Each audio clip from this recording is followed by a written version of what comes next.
అందరికీ నమస్కారం. తిరువెంబావై 20వ పాసురం.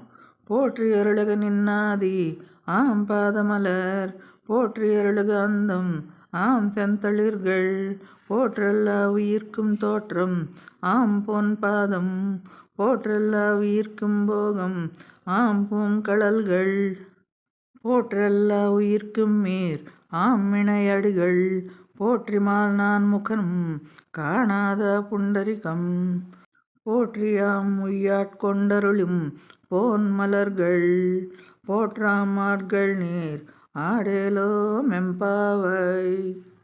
భగవంతుణ్ణి తెలుసుకోవటం కంటే ఆయన ఆది స్వరూపాన్ని అనుభవించటం చాలా అరుదైన భాగ్యం.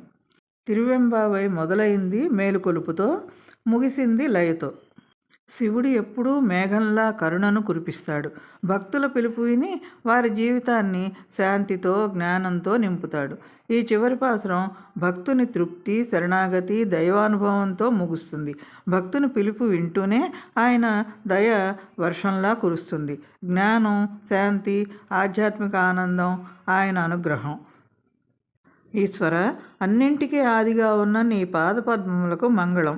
అందంగా ఉన్న ఎర్రని లేత పుష్పదళాల వంటి నీ పాదపద్మములకు మంగళం.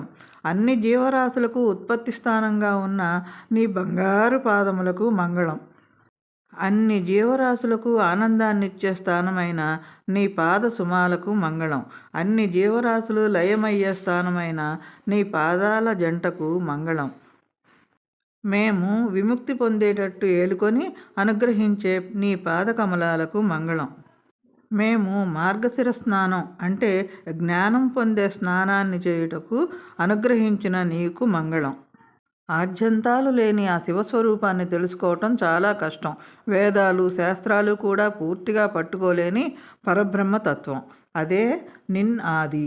పాలమూర్ అంటే కొత్త దారి కాదు, సిద్ధాంతవాదము కాదు, ఆత్మశుద్ధి ద్వారా పరమాత్మను చేరే మార్గం. అదే మూల మార్గం. ఫలశ్రుతి. ఈ తిరువెంబావై 20 పాసురాలను పఠించిన వారికి, విన్నవారికి శివుడి అనుగ్రహంతో నిత్య కళ్యాణం, సౌభాగ్యం లభించడంతో పాటు చివరకు ఈశ్వరుడి పాదాల చెంత శాశ్వత స్థానం లభిస్తుంది. ముక్తిని పొందుతారు.